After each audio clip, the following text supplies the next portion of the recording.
Nemo Radio is on the air. A, B, C. A, always B, B, C, closing. Always be closing. Always be closing. Surely you can't be serious. I am serious. And don't call me Shirley. Put that coffee down. Coffee's for closers only. Come after me! I'm a man! I'm 40! Hey, it's John Nemo. Welcome back to another episode of Nemo Radio. I know it's been a minute. I'm so glad to be back with a new episode for you. And I wanted to talk today about LinkedIn strategy. I just got off a call with someone who's looking at using our services, our LinkedIn lead generation services. And this gentleman had a great line. He said, I just feel like when I log into LinkedIn right now, it's information overload. There's literally so many different things you can do on this platform. I just want leads. How do I get leads? And, he was talking about all the different things he's trying. So he's doing status updates and LinkedIn polls and LinkedIn articles and a LinkedIn newsletter and videos and all these different things. And, one of the really fascinating pieces of this is understanding what really drives lead generation on LinkedIn. And so before I get into that, I want to just, examine one area that I see so many people get hung up on with LinkedIn, where they really just try, and they get so frustrated and so fed up and so kind of flummoxed by this piece of LinkedIn and the puzzle that it provides that they're really just, struggling and kind of throw their hands up and quit. And that is status updates and the LinkedIn newsfeed. So many people are trying to get their content noticed on LinkedIn by publishing regularly in the newsfeed.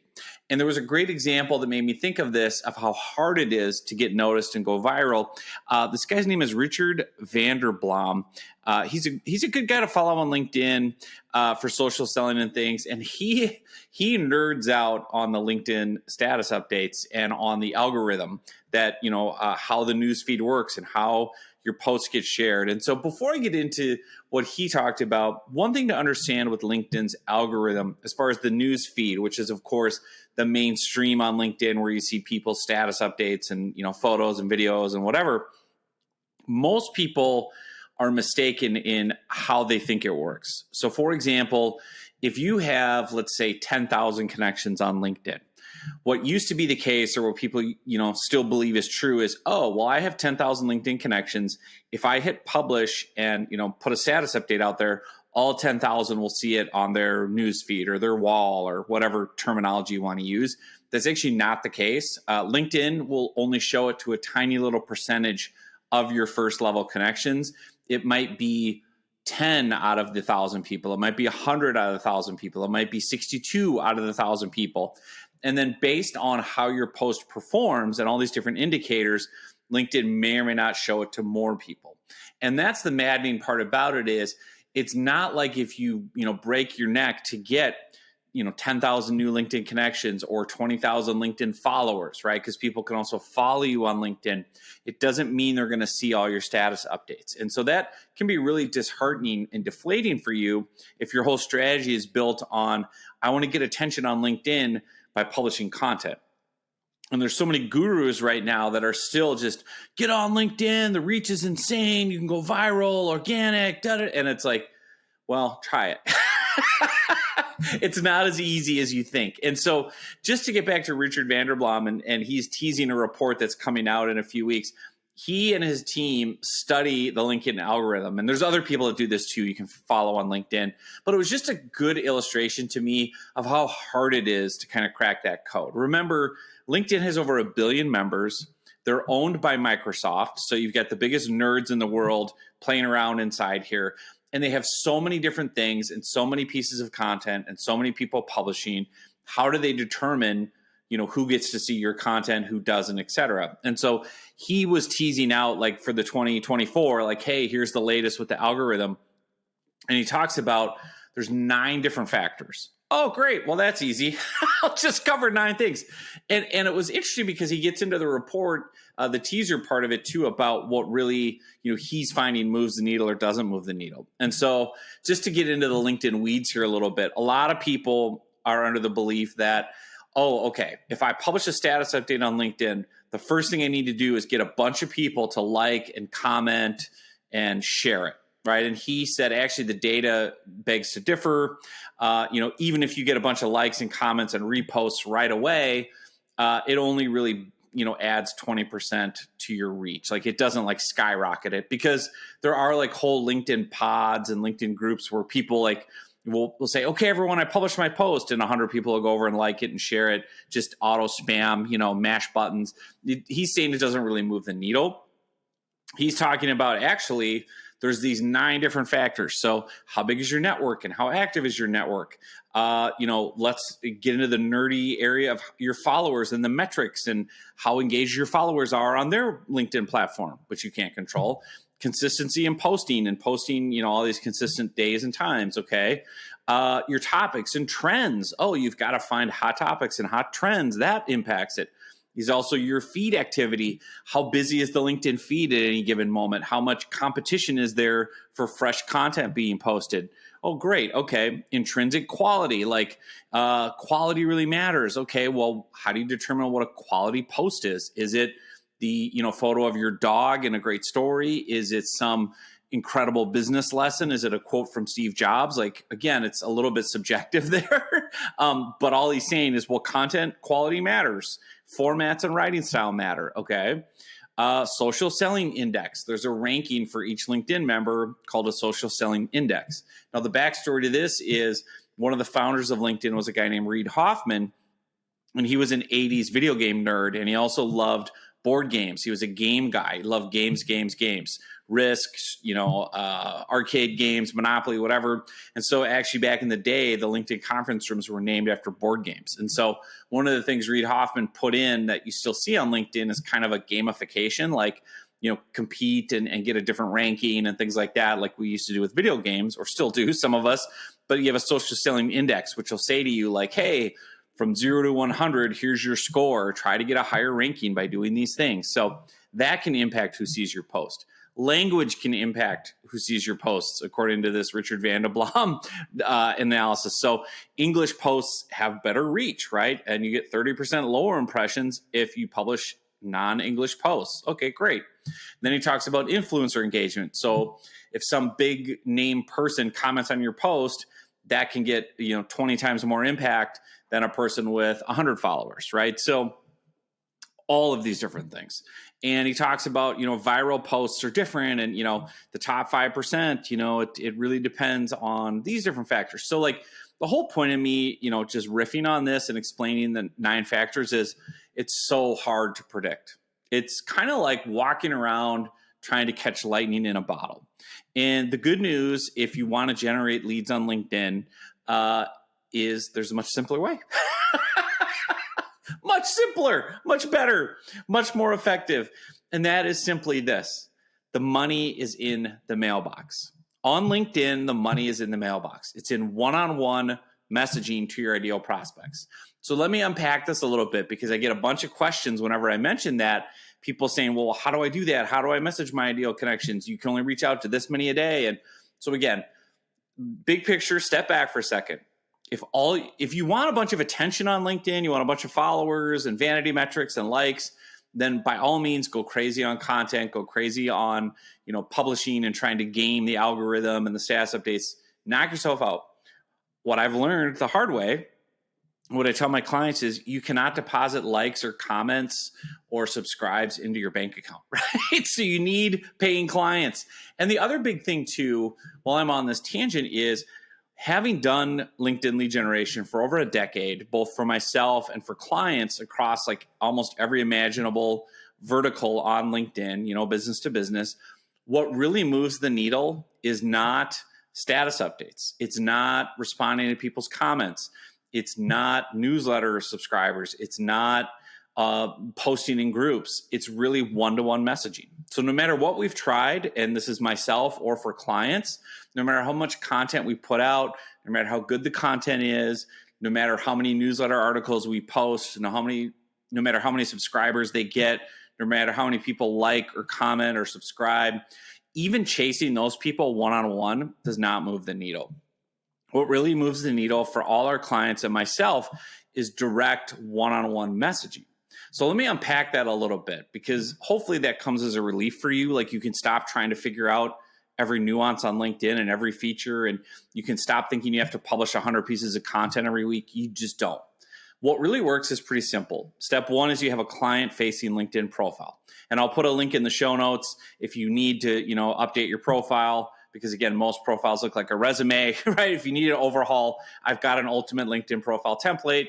Very simple, fill in the blank, get you a client-facing profile. Once you do that, step two is you simply use LinkedIn search, and I recommend you upgrade and get Sales Navigator because you can get a lot more data on everyone. And you sift through 1 billion people on LinkedIn, and you make lists of your ideal prospects. So your exact ideal person based on job title, industry, the role they have, whatever it might be. So step one, client-facing profile. Step two, create lists with LinkedIn search of ideal prospects. Step three is very simple. Send them a one-on-one message. And you can reach out, if you're smart, to up to 200 to 300 people per day with one-on-one messages and outreach. So let me unpack that, because people always say, well, how is that possible? I thought you're limited to how many, of this you can send out and how many of that.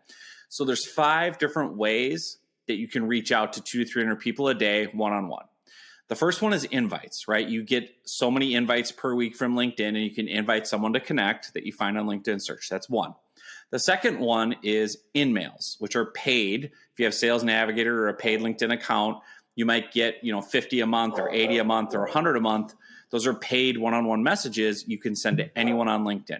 You basically pay to force feed a message into their LinkedIn inbox. Okay, that's the second one. You have a thing called free in-mails. Everybody loves free, right? So this is what's known as an open profile message. If I set up LinkedIn and I have a premium account, I have a little button when I'm setting up LinkedIn that says, hey, do you want to have an open profile? If you click yes, you're telling LinkedIn, hey, on my personal profile, John Nemo's page, anyone can message me. We don't have to be connected. You don't have to pay to send a message. Anyone and everyone, second degree, third degree, whatever it is, you can message me. So that's called an open profile.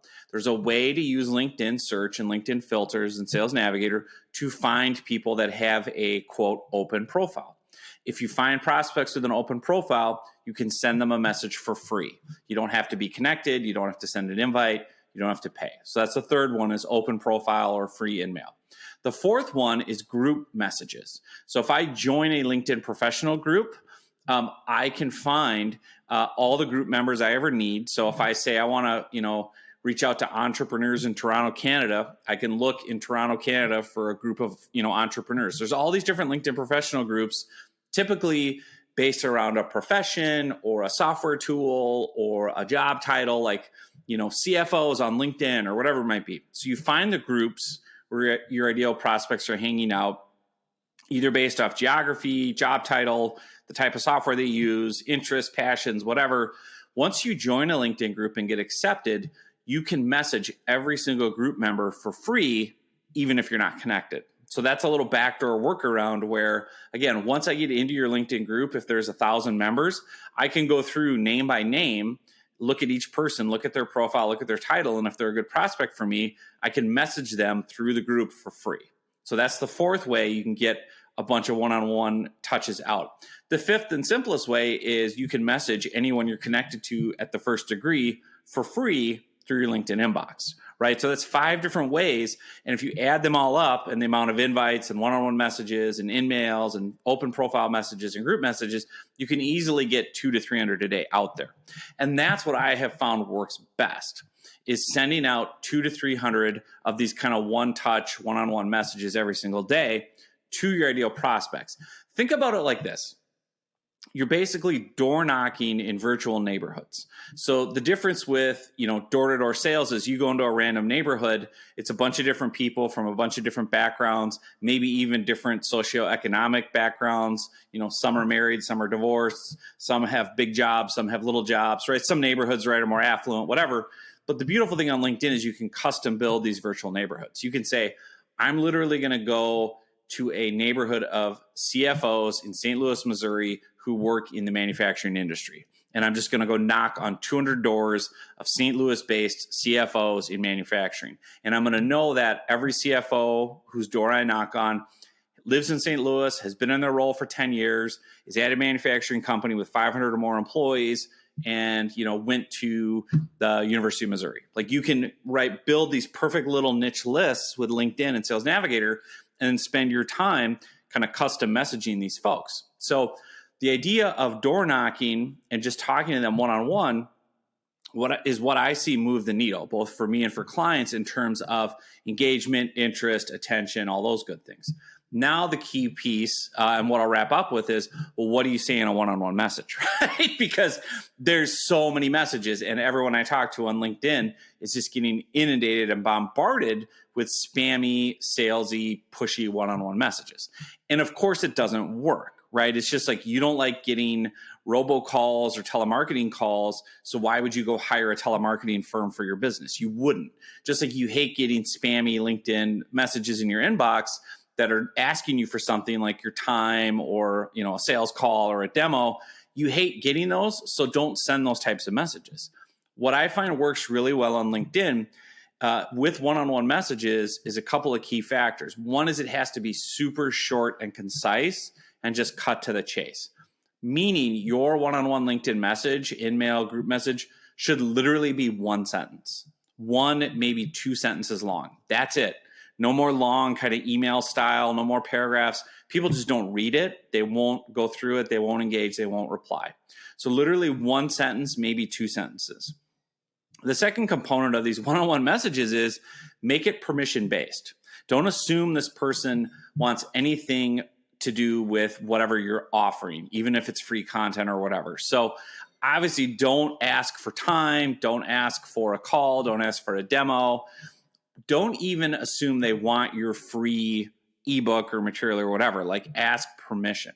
So a simple message might be, for me, when I'm prospecting, if let's say I wanted to target the CFOs in St. Louis, Missouri in manufacturing, I could create a blog post or an ebook or a training video that, I would title how Missouri-based CFOs can increase cash flow by 5x in 60 days or less, like whatever it is, right? Some benefit that they want that's niche to them. I would then message all these CFOs in Missouri and say, hey, insert name of CFO, would it be helpful for me to send you a free copy of a new ebook I published, how St. Louis-based CFOs can do whatever, right? So you basically just say, hey, insert name, would you be interested in a free copy, or should I send you a free PDF of my new ebook, LinkedIn Lead Generation for Business Coaches, right? So if I was targeting business coaches, I could reach out to each business coach with a 1-sentence message. Hey, insert name of business coach, would you be interested in a free copy of my new ebook, LinkedIn Lead Generation for Business Coaches, or client retention secrets for business coaches, or how business coaches can add more clients, right? It would be some sort of content that is promising a benefit they want or solves a problem they have. And you're basically offering that, asking permission. Don't include the ebook. And it can be an ebook, it can be a webinar, it can be a training video, it can be a blog post. What I find works best is ebooks, and that's another podcast for another time. But anyway, 1-sentence offering a free piece of content niched for them. Or you can just say, hey, insert name of person, I help people just like you get this benefit. Is that an area of need for you right now? That's all you say. So, hey, Sally Jones, so I'll give you an example for a business coach. Hey, Sally, I help business coaches generate more clients using LinkedIn. Is that an area of need for you right now? ? There it is. 2 quick sentences, and then let them reply, let them talk to you. Because they might say, no, I'm good, I'm retired, or no, I actually have enough referrals, or yes, actually, I am thinking I do need clients. What do you have in mind? And then you can pivot and get into a conversation. The other real benefit with this, because you're asking permission to either give them a free piece of content that promises to solve a key problem for them or bring them value, or you're just asking, hey, do you have a need right now? I paint houses. Is that an area of need for you right now? Yes, our house is dilapidated. I need a painter. Very simple questions. Like you'd knock on a door like, hey, I mow lawns. Is that something you guys need, or are you covered, right? Oh, yeah, we got a lawnmower guy. We're good. Or no, actually, my kid just went to college. I'm looking for a lawn service. Let's talk, right? So that's the idea. And if you're doing it at scale to 200 to 300 people a day, you're going to get quick responses because, again, you're only sending 1 sentence, 1 question, maybe 2 sentences, and people can have control of the conversation because you're asking permission. You're not assuming they want to talk to you. And so what you do is you basically do that at scale. And then when people engage and when they respond, now you can personalize. And this is where the secret sauce comes in. The Dale Carnegie, How to Win Friends and Influence People that I've built my whole business on is, again, you can't hyper personalize 200 to 300 messages a day. Now, for the 5, 6, 7 people that respond to you and say, yeah, I'd be interested in your free tips, or yeah, that is an area of need. Now it's worth your time in your LinkedIn inbox. For those 5, 6, 7, 10 people that reply yes, go look at their LinkedIn profile. Look at where they live, where they went to school, what their hobbies are, volunteering, where they've worked. Not only can you follow up and deliver the ebook that you offered, or whatever tips or value, or whatever it might be, you can personalize your follow-up and say, hey, I'm so glad you're interested in the ebook. I've attached it as a PDF.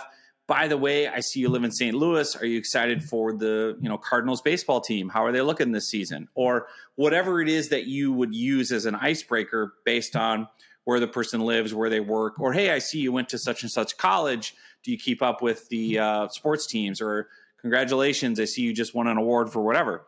Because if you personalize your LinkedIn messages like that and take things off their profile and drop them in, that is different than 99% of what's in their inbox, right? Nobody's personalizing LinkedIn messages. Now, I'm not advocating that you have to do it at scale.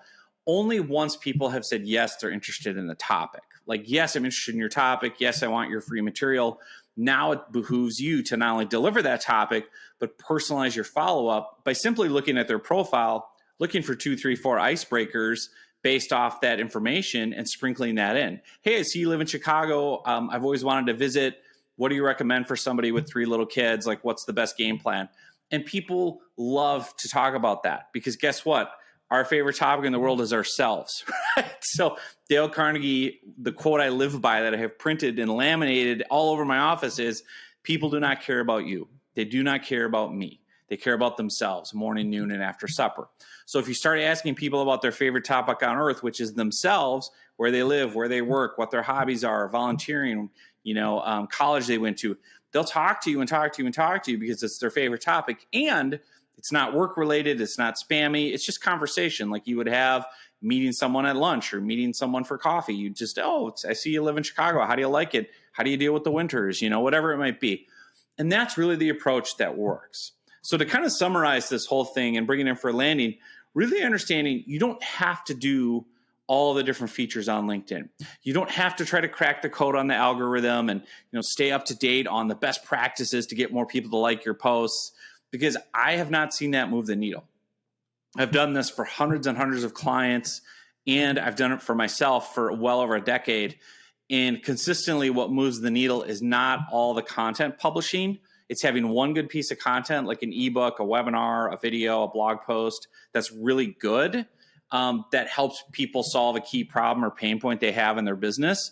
And it gets them to know, like, and trust you. So that's why I like an ebook, because you can tell your story. You can put photos of you in. You can share a little bit of your journey, your backstory, and then demonstrate some expertise. And I have a whole formula for that. I have a book actually called Content Marketing Made Easy. I'll put a link to that in the show notes. It's free, of how to create that great content. One great piece of content, client-facing profile, and then use those 5 different methods we talked about to reach out to 200 to 300 people a day. And then when they engage, when they say yes, when they reply, because you're just doing that short 1 to 2 sentence kind of question, offer, permission-based, when they reply, then deliver whatever you promised and personalize it. And what you're going to find is you're going to all of a sudden have a bunch of warm conversations, a bunch of engagement, and people are going to want to follow up and learn more and engage with you. So there you go. Hopefully that takes some stress off. Hopefully that brings some relief, because you don't need to be doing all these different things on LinkedIn to get results. Again, for leads and lead generation, the money is in the mailbox. So thanks so much for listening and watching. I hope you found this super helpful. If you need anything else, look in the show notes. I've got all kinds of links in there to free books and templates and everything else. So just grab those, get after it, and we'll see you soon on another episode.